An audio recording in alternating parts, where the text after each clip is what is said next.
Al, just what impact was happening back in 1860, 1861? Well, there was a tremendous impact here, Chuck. The mills of the Blackstone Valley in Rhode Island and nearby Massachusetts were already well established. This, of course, was the place where mills began, with Slater Mill in the 1790s.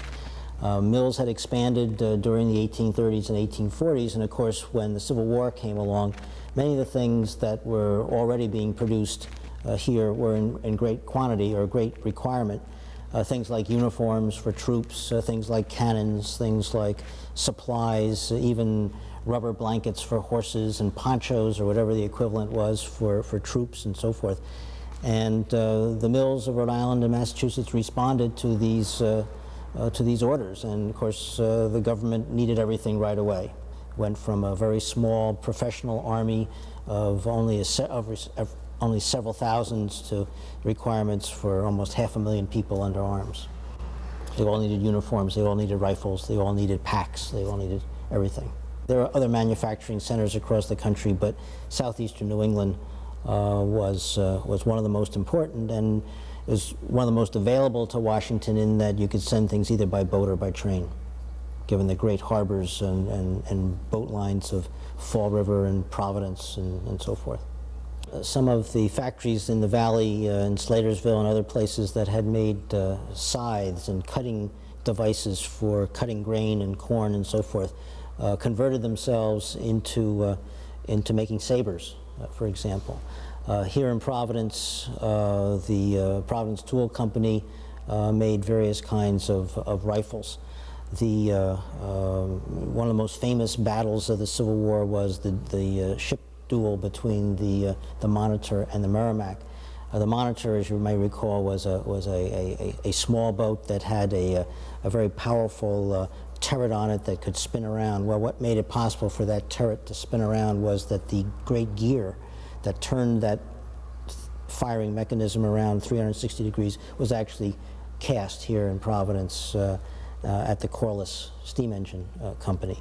Another major manufacturer, which just disappeared a few years ago, BIF, or Builders Iron Foundry, according to one report that I read on the history of the iron and steel industry, produced something like one-third of all the cannon for the North. These were industries, or these were companies that were not set up to be munitions manufacturers to begin with, but they converted themselves. Builders Iron Foundry had started out making iron trusses and railings and various architectural elements for houses. But when the war came along, the demand was there for cannon, just as the demand was there for the Woonsocket Rubber Company to make blankets and raincoats and boots and so forth. So we're used to these things taking a longer period of time, but in those days, if the demand was there, they changed overnight. On the other hand, when the war was over, the Builders Iron Foundry was out of the cannon business. They had to do something else. And fortunately for them, they discovered that municipalities, cities, and towns across the country were needing devices for community water systems. So they started making pipes, they started making pumps and that sort of thing.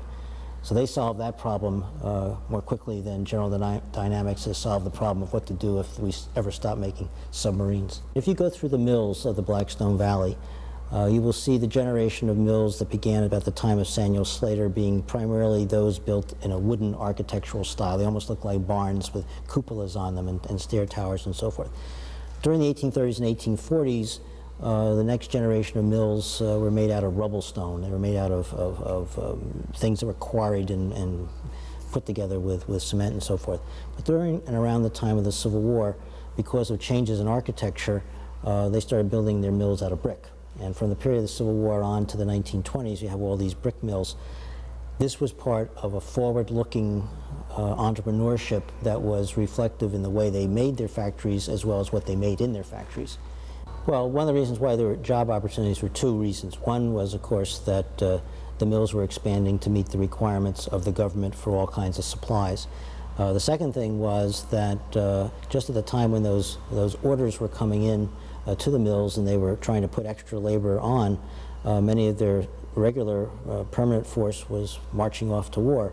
So there became a tremendous change in the population, in that there were thousands and thousands of French-Canadian families, or first just the breadwinner who would come down and work in the factories in Pawtucket and Central Falls and Woonsocket and in some cases Providence. And the whole social change was the new population which developed as part of the war. And even today, a good part of the valley's population makeup is from the descendants of those French Canadians who came here beginning in 1861, 1862.